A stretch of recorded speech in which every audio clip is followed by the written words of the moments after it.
जो चीज मिली है उसका दुरुपयोग नहीं करना चाहिए। बुद्धि मिली है तो उसका दुरुपयोग ना करें। राग द्वेष करना दुरुपयोग है, समता रखना सदुपयोग है। वस्तु का दुरुपयोग ना करे, चीज वस्तु का दुरुपयोग ना करे, वाणी का दुरुपयोग ना करे, वीर्य का दुरुपयोग न करे। संतान पैदा करने के लिए वीर्य का उपयोग करे, लेकिन ऐसे काम विकार भोग कर अपने कब्र न खोदे।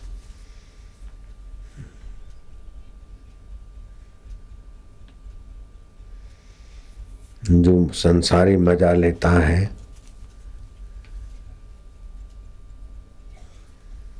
उसको सजा के लिए तैयार रहना पड़ता है।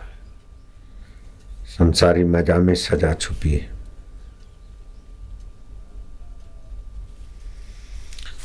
मजा में विषय विकार होते हैं। विषय में 5 दोष हैं, याद रखें। विषय अनित्य है और परिवर्तनशील है। आनंद विषयों से नहीं मिलता, लेकिन ज्ञान स्वरूप चेतना से मिलता है। विषय स्वाधीन नहीं है, विषय पर प्रकाश है, और वासनावान को ही विषय का सुख मिलता है। जैसे अंडा आमलेट तुमको सुख नहीं देगा, जिसकी बद्धी वासना होगी उसको सुख मिलेगा। तुमको पलंग पे सुख मिलता है, लेकिन भूंड को ले आओ तुम्हारे पलंग पे सुलाओ तो परेशान हो जाएगा। बकरे को तुम्हारे गलीचे पे बिठाओ परेशान हो जाएगा। बकरे की जगह पर तुमको बैठाएं तो परेशान हो जाओगे। भूंड की नाली में तुमको रखें परेशान, और तुम्हारे एयर कंडीशन में भूंड को रखें तो परेशान। तो जिसकी जैसी वासना होती है उसके अनुसार होता है, तो उसको सुख लगता है। सुख ज्ञान में है। देखने का ज्ञान होता है तब सुख होता है, सुनने का ज्ञान होता है तब सुख होता है। तो ज्ञान स्वरूप आत्मा है। नाक में सुख नहीं होता, आंख में सुख नहीं होता, जीभ में सुख नहीं होता, अंतरात्मा के ज्ञान स्वभाव में सुख होता है। दुख कहाँ होता है कि वो अपने ज्ञान के विपरीत होता है तो दुख होता है। ये नहीं चाहिए और मिला तो दुख, ये नहीं होना चाहिए हुआ तो दुख। तो ये ऐसा आग्रह रखने से दुखी होता है। कभी अपनी होगी, कभी पति की होगी, कभी पत्नी की होगी, कभी अपनी नहीं किसी की नहीं तो भगवान की हुई, ऐसा समझ के निर्दुख रहना बुद्धिमानी है। तो विषय विकारों में 5 दोष हैं। विषय वस्तु सदा नहीं रहती, और वस्तुओं से आनंद नहीं आता। अगर वस्तुओं से आनंद आता तो मिठाई वाले के पास मिठाई पड़ी है, उसको आनंद क्यों नहीं आता? मिठाई खाने की रुचि है, उसको ही मिठाई का आनंद आता है। और जिसको मीठा अच्छा नहीं लगता उसको मिठाई का आनंद नहीं आएगा, नमकीन का आएगा। और जिसको नमकीन अच्छा नहीं लगता है उसको दूसरे किसी का आनंद आएगा। और जिसका बेटा बाप मर गया है उसको सब चीज रखो तो आनंद नहीं आएगा। तो आनंद इन चीजों में नहीं है ना। तीसरी बात है, विषय स्वाधीन नहीं है, पराधीन है। स्वतः नहीं बनते, कोई बनाता है, और सदा नहीं रहते, मिटते बिगड़ते। और विषयों को पता नहीं मैं विषय हूं, हमको पता है हम हैं। हमारी चाह है, नहीं है। चाह पूरी करने में हम पराधीन है, लेकिन चाह को मिटाने में हम स्वाधीन है। तीसरी बात है कि इंद्रियां से जब सुख लेते हैं तो भोग की शक्ति नाश होती है। जितना मशीन ज़्यादा घूमती है, टायर ज़्यादा घूमता है तो घिसता है। ऐसे ही जितना ही उपयोग उपभोग करते हैं उतना ही इंद्रियों की शक्ति शिथिल होती है, क्षीणता और दुख बढ़ता है। चौथा, रुचि शाश्वत नहीं, भोग शाश्वत नहीं। विषयों का अंत भी होता है और विषय की वासनाओं भी बदलती रहती। दुख तब तक है जब तक सुख की, संसार से सुख की आशा है। संसार से सुख की आशा छोड़ दो, दुख आ ही नहीं सकता, टिक ही नहीं सकता। सुख स्वरूप आत्मा में विश्रांति पाओ।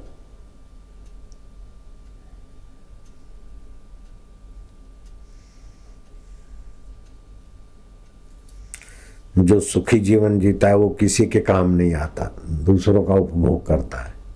सुखी जीवन वाला किसी काम का नहीं, और दुखी जीवन वाला सबके काम का है। दुखी जीवन है तो दुखारी भगवान को प्रीति करेगा, दूसरे के दुख का एहसास करेगा, दूसरे का दुख मिटाएगा। लेकिन जो सुखी सुखी चाहता है वो सुखी सुख का स्वार्थी, अपने लिए भी खतरनाक, दूसरों का भी शोषक।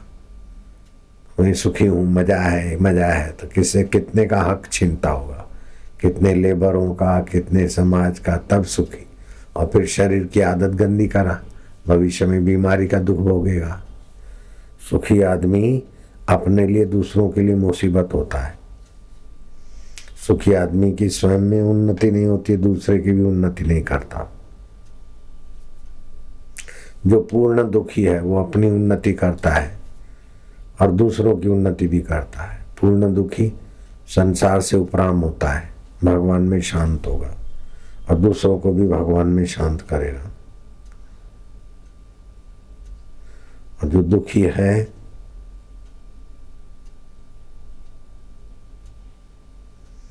वो अपनी उन्नति जल्दी से करेगा, क्योंकि संसार के दुख से उपराम है।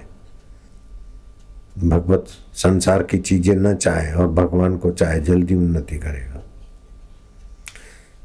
जो दुखी है उसको कोई भी चीज मिलेगी उसका सदुपयोग करेगा, बिगाड़ेगा नहीं। और सुखी है तो लापरवाही करेगा। जो मिली हुई चीज का दुरुपयोग करता है, मिले हुए समय का दुरुपयोग, मिले हुई वाणी का दुरुपयोग, मिले हुए वीर्य का विकार भोग के दुरुपयोग करता है, उसको फिर दुख की खाई में गिरना पड़ता है।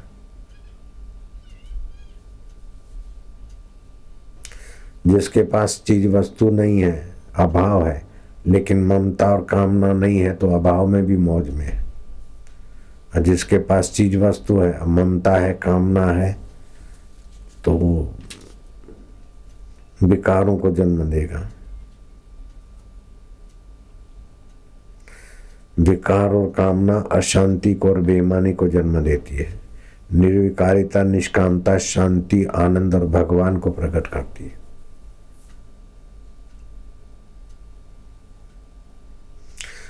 जो लोग साधन तो करते हैं बलपूर्वक, लेकिन असाधन स्वाभाविक करते हैं।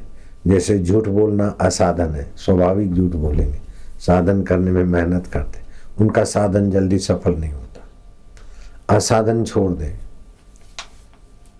सेवा भी करे, सिगरेट भी पीवे, अथवा सिगरेट ही माइंड रखे और सेवा भी करे, तो सेवा में जो बरकत आनी चाहिए वो कम आती। गलती करते हुए सेवा करते, गलती करते हुए भजन करते, गलती चालू रखते और धर्मात्मा बनते, उनका धर्म लाभ देर से होता है। गलती निकाल दे तो तुरंत धर्म लाभ हो। जैसे चलते चलते बोलना, जोर से बोलना, नेत्रों से इधर उधर झांकना, किसी का हक छीनना, व्यवहार में शुद्धि नहीं रखना, कपट रखना, ये असाधन है। असाधन होते हुए साधन जल्दी सफल नहीं होता।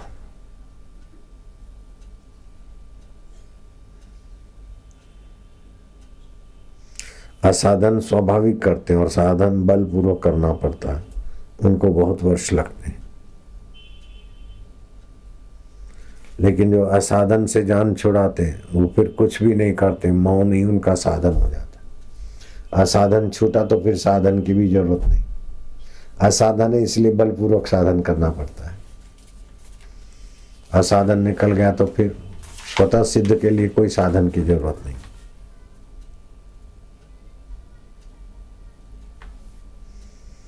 अग्नि पुराण में धन्वंतरी महाराज की स्मृति ग्रंथ में कहा है, ओमकार है परमो मंत्रस्तम जपता चमरो भवित। ओमकार परम मंत्र है, ये सुश्रुत ग्रंथ में लिखा है, अग्नि पुराण में भी लिखा है। धन्वंतरी महाराज ओमकार मंत्र रोग मिटाता है, शोक मिटाता है, पाप मिटाता है, अमरत्व प्रदान करता है, स्वर्ग की इच्छा वाले को स्वर्ग प्रदान करता है। ओमकार मंत्र सर्वसे श्रेष्ठ उत्कृष्ट मंत्र है, अमरत्व का ज्ञान देने में समर्थ है। ओम नमो नारायण मंत्र मनोरथ पूर्ति करता है, गायत्री मंत्र भोग और मोक्ष देता है। ओम नमो भगवते वासुदेवाय सब कुछ दे डालता है ये मंत्र। ओम हुम विष्णवे नमः, इस मंत्र से श्री संपन्न होता है, धन संपन्न और निरोग और परोपकार धर्माचरण, ये महा औषध है। ओम हुम विष्णवे नमः, ओम हुम विष्णवे नमः, अग्नि पुराण में लिखा है। थोड़ी देर जपो, ओम हुम विष्णवे नमः, ओम हुम विष्णवे नमः।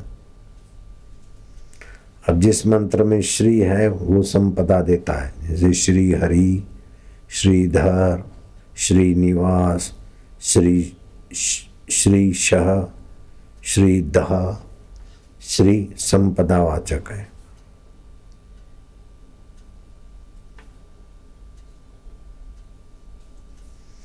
ओम हुम विष्णवे नमः जप चालू रखो, ऐश्वर्य, आरोग्य और धर्म लाभ कराता है।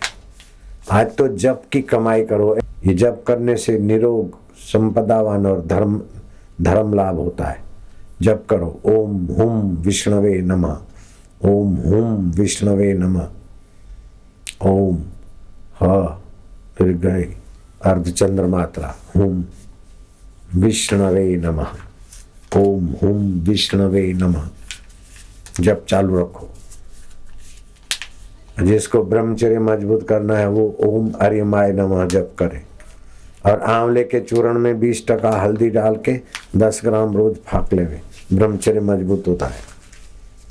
ओम अर्यमाय नमः जप करने से ब्रह्मचर्य मजबूत। ओम हुम विष्णवे नमः जप करने से ऐश्वर्य, धर्म और आरोग्य मिलता है।